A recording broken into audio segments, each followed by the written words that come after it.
इस चंपानगरी में प्रतापवान, धर्मात्मा, विवेकी, चतुर और सच्चरित्र चंद्रवाहन नामक राजा था, जिसके प्राणों से भी प्यारी, समस्त पुण्यशाली लक्षणों से सुशोभित, लक्ष्मी के समान श्रेष्ठ लक्ष्मीमती नामक रानी थी।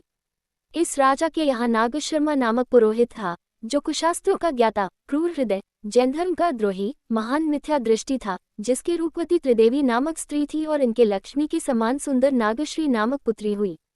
ये नागश्री विवेक, रूप और सुंदरता, ज्ञान विज्ञान आदि गुणों से संयुक्त थी, जो देवकन्या के समान सुशोभित होती थी। एक दिन ये नागश्री अनेक ब्राह्मण कन्याओं के साथ क्रीड़ा करती हुई नगर के बाहर वाले उद्यान में बने हुए नाग मंदिर में मूल बुद्धि से पुण्य लाभ की कामना करती हुई नागों को पूजने चली गई।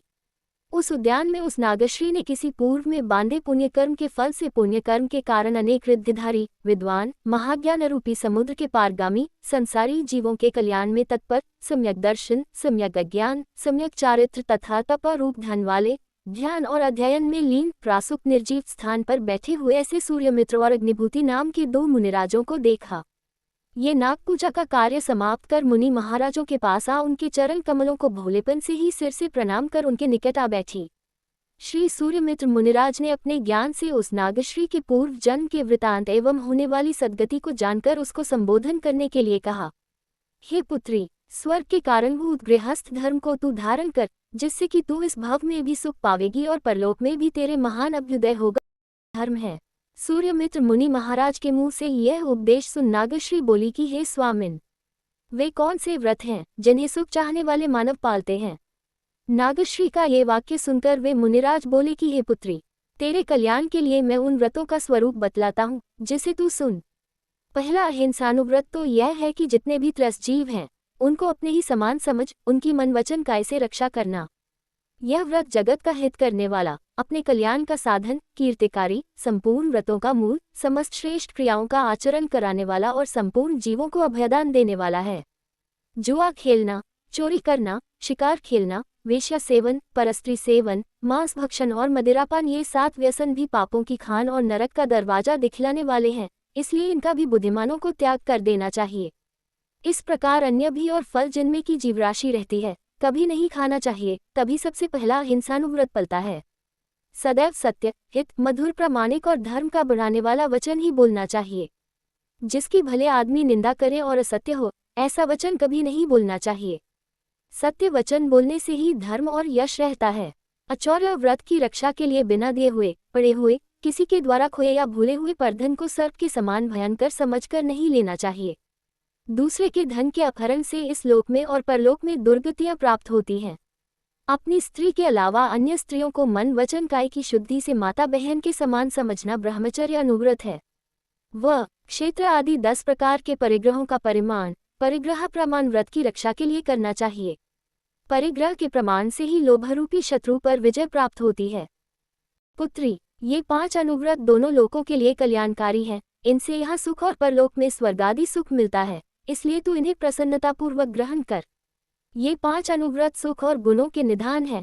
इनको श्रेष्ठ आचरण के द्वारा जो पालते हैं, वे अच्युत स्वर्ग तक की सुख भोग कर मानवगति को प्राप्त कर रत्नत्रयधारी हो मोक्ष प्राप्त कर लेते हैं।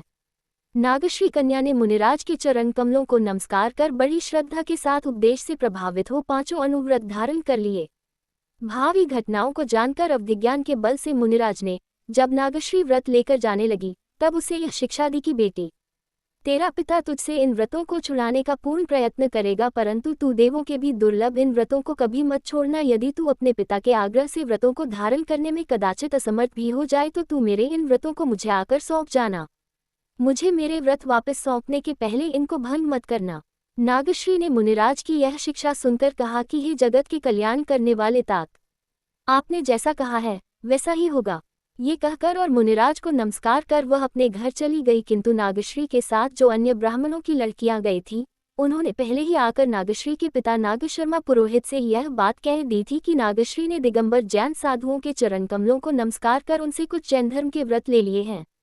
जब नागशर्मा ने उनसे यह बात सुनी तो वह क्रोधरूप अग्नि से प्रज्वलित हो उठा और अपनी पुत्री नागश्री से दुर्वचनों के साथ कहा कि बेटी, तैने भोलेपन से आज ये बहुत ही खोटा काम किया है, जो नग्नमुनि को नमस्कार किया तथा उनसे व्रत भी ले डाले। तुझे तो अपने कुल में चले आए वेद पुराणों में कहे हुए यज्ञ कर्मादि धर्म को ही पालना चाहिए, जो कि ब्राह्मणों के लिए उचित हैं। जिनेंद्र द्वारा कहा हुआ जीवदयामयी धर्म व्रतादि पालना ब्राह्मणों के श्रेष्ठ कुल में योग्य नहीं है, इसलिए तूने जो व्रत लिए हैं इन्हें मेरे कहने से छोड़ दे। ये व्रत उनके लिए स्वर्ग मोक्ष के देने वाले हैं, अपने लिए कभी नहीं।